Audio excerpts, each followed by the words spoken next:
BEd bridge course से योग्यताधारी प्रशिक्षितों के अधिकार की लड़ाई। पूर्व निर्धारित मानदंडों के आधार पर प्राथमिक शिक्षक भर्ती में मानकों के आधार पर मिली वरीयता।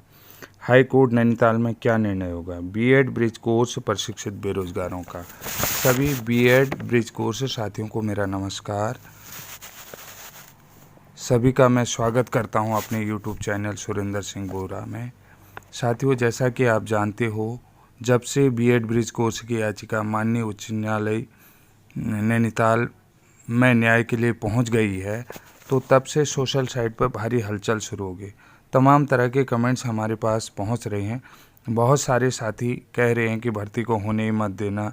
कई लोग कह रहे हैं कि उनका ब्रिज कोर्स को कौन पूछ रहा है। तो साथियों, आप लोगों को घबराने की ज़रूरत नहीं है।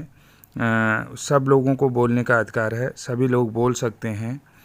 तो मैं यहाँ पर एक बात स्पष्ट करना चाहता हूँ कि हमारा मकसद भी किसी प्रशिक्षित बेरोजगार को परेशान करना नहीं है और न ही भर्ती को रोकने का मकसद है।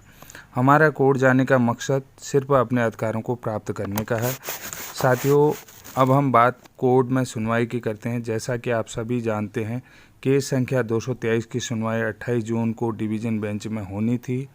अपरिहार्य कारणों से 28 जून को डिवीज़न बेंच में सुनवाई नहीं हो पाई। अब अगली सुनवाई 2 जुलाई को शुक्रवार में होगी। ये हमारा केस फ्रेश केस है और service writ petition group C के अंतर्गत उत्तराखंड राज्य और निदेशक प्रारंभिक शिक्षा उत्तराखंड के खिलाफ है। सुनवाई डिवीज़न बेंच के जज माननीय RS चौहान और माननीय आलोक कुमार वर्मा जी की खंडपीठ में सुना जाएगा। साथियों, जैसा कि आप जानते हो, उत्तराखंड राज्य की स्थापना 9 नवंबर 2000 को हुई। इससे पहले राज्य उत्तर प्रदेश के अधीन था। विशिष्ट BTC की मान्यता भी परिषदीय कार्यालय प्रयागराज से होती थी।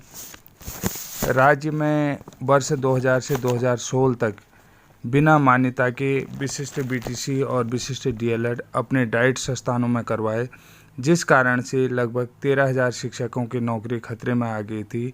क्योंकि जितने भी हमारे राज्य के अंतर्गत डाइट सेंटर हैं, 13 ज़िले हैं, 6 डाइट सेंटर हैं, तो वहाँ पर मान्यता अभी तक उन्होंने जो है कि NCTE से नहीं ली थी। तो बाद में सभी 13,000 शिक्षकों का मामला जो है सरकार के पास गया और सरकार ने 13,000 शिक्षकों के 6 माह के डाइट विशिष्ट BTC या विशिष्ट DLED प्रशिक्षण को मान्यता दे दी गई, जिसमें BPEd, CPEd, DPEd योग्यताधारी शिक्षक भी थे।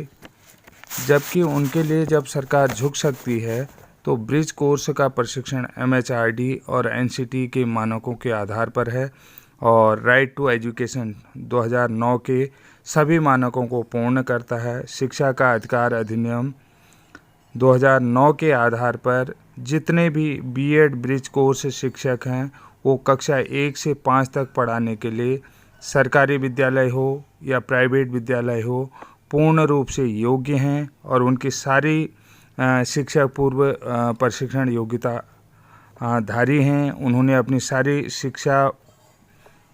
शिक्षक पूर्व शिक्षा प्राप्त कर ली है। साथियों, जैसा भी डिसीजन 2 जुलाई को आएगा, आप सभी साथियों को YouTube के माध्यम से बताया जाएगा। धन्यवाद।